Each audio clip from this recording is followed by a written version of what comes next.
I made you a vlog at 3:30 this morning. I've just replayed it and decided not to publish it. I've deleted it because I'm very close to the camera and I'm holding I've not got it on here now. I'm holding the thing that attaches the phone to the tripod and I'm moving all around. I'm right in your face and it wasn't very special. None of them are they? But anyway, that's what I did. So yeah, 3:30 this morning. I was up. Well, actually, I'm probably up at 3 because I'd showered, washed my hair, dried and dressed, and got down here at 3:30. I started doing it. I did this a couple of times. Sorry. Yeah. I wasn't tired. I thought it was a normal time of morning for me, which could be anything from 5 onwards. That's what time I thought it was. We have no clocks upstairs. Deliberately, probably left over from when we were working, where, you know, if you've got a clock in your room or you're wearing a watch or you've got a clock in the bathroom, if you get up for the loo, which I do at least twice, when you look at the time, it sort of can disturb your sleep. Think, oh, I've got to get up in an hour, or I've only got half, you know. So not having a clock means that you have no idea what the time is, so you're more likely to go back to sleep. The converse of that is, or you could get up, which I did. So I got up, I heated the oven, I put some bread in, the bread that I made yesterday. I'm not happy with how it's come out. I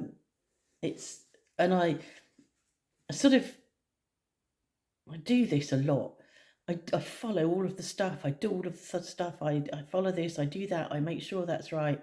And quite often there's one element that's not quite right. And the element that wasn't quite right yesterday, I think, was the bread, the mixture, the dough was a little tight, a little, because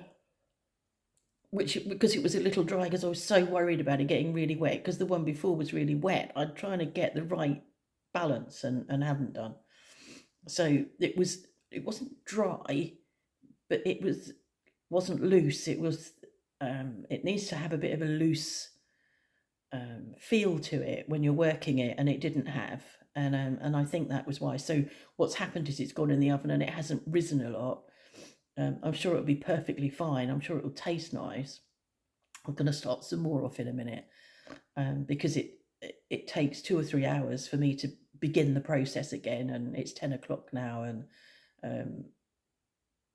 yeah, so I'll bring it to a point this evening so that it can go in the fridge ready to cook in the morning. So yeah, so I'll start another one off. So yeah, I cooked the bread, sat, looked at YouTube for a bit, sat and played a game on my PlayStation, and then slumped on the sofa thinking, okay, I'm going to try and sleep now. And that was about 5:30. Was there for 40 minutes, but didn't quite get off to sleep, but decided I needed to get up and go to bed, and went to bed and got up just before 10. So I needed to do that. So I've had enough sleep now. I was quite low in energy yesterday, and I said to Mark, I'm feeling quite low or flat and I said, I wonder whether it's the after effects of the Friday being quite busy, despite it not being a day we were meant to be doing anything. And he said, well, we haven't really done much today. And I thought, okay, if you say so, but I have, I've made 2 meals, I've made bread, I've cooked bread, made bread, other things. I've done quite a lot for me. But yeah, he said we'd not done much, and we hadn't. We were talking about when I was working, talking about my last place of work, which was a psychiatric nursing home in Devon. We're talking about that on the way home, because I was talking about all the drugs in the house and where they are spread about in, some in the sideboard, some in the drawer in my desk, some in the downstairs bathroom, a couple of things on the table over there that need putting away. And I was talking about that we need something like we had where I worked, which was worked in what had formerly been a big house, a big, posh sort of manor house, I suppose, and they'd got a silver safe. And the silver safe, when I was working there, was being used as a drug cupboard, and it had got a really thick, heavy door on it and a big key. And we're talking about that. I was talking about how amazing it was that everybody had a key for the silver safe. Everybody, the carers, all the nurses, everybody had a key for the silver safe. And there were some really important drugs in there. And it wasn't until I had I took over managing, and my deputy Roger started doing some of the things that I would not have done. I'm a people person, as you may have guessed, so I dealt with people and dealt with what their needs were, and staff and patients, residents, and whatever. But Roger was good at the systems and organising things and getting things working as they should do. And I think it was him that that recognised that there was quite a lot of walking. Stuff was walking from the silver safe. There were bottles of chlorpromazine, which is Largactil, which is the chemical straitjacket used still in psychiatry, not in quite the quantities they used to use it. Quite a few of those were walking. It's astonishing now when I think about it. It's absolutely astonishing, but they were, amongst other things. And what he understood and told me was that it has a lot of value among the street drugs. I think it was used to cut cannabis resin. I'm just horrified. I'm just horrified at people buying cannabis resin thinking they're getting pure cannabis resin. And I know that goes on nowadays with, I think, the North American problem with fentanyl, which will possibly come over into Europe and may well be in Europe, fentanyl being cut into stuff. Well, this was the same thing, but with chlorpromazine or Largactil. So once we had established that this was a big problem, we needed to address it. We engaged a locksmith and didn't talk to any of the staff about it, obviously. And then one day the locksmith came in and changed the locks, and all of those keys then became null and void. And I think we ended up with 2 keys, one on the master bunch, which was carried by the nurse in charge each day, and there would have been an extra spare one. So we were just talking about that, and I was just reminded of how astonishing it was, and how had that happened for all the years? Well, how had it not been addressed before?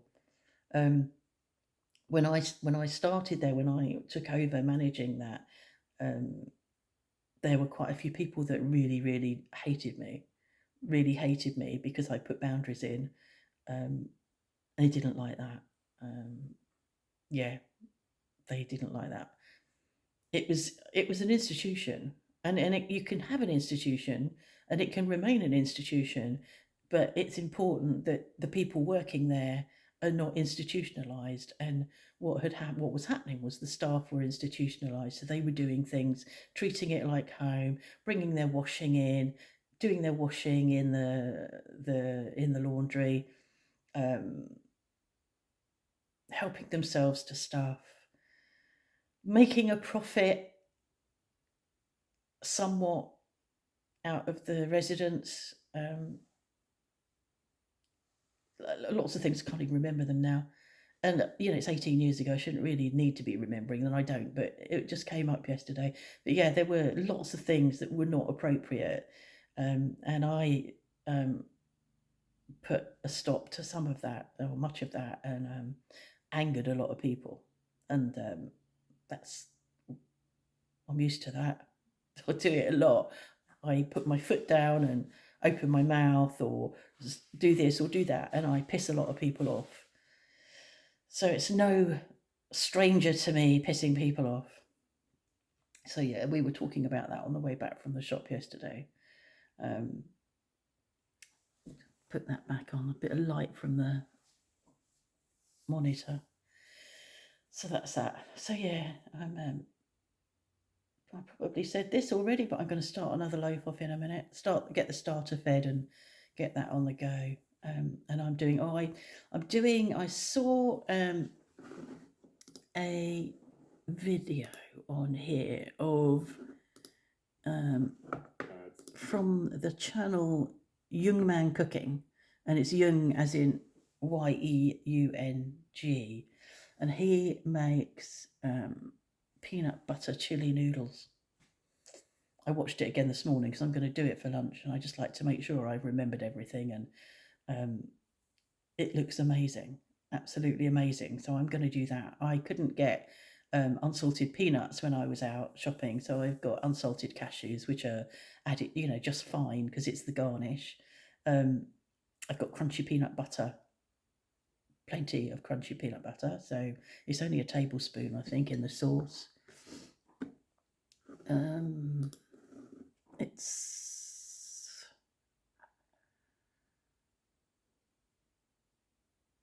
2 tablespoons of peanut butter, tablespoon of maple syrup. I haven't got any maple syrup, and I don't really want to sweeten it too much. I might put a little bit of honey in it or something, but it's, I don't really want to add sugar to it. The noodles he used were quite thick, quite more, not macaroni size, or were they? A bit smaller than macaroni size, but quite thick, and I haven't got those, but doesn't really matter. You can use any noodles.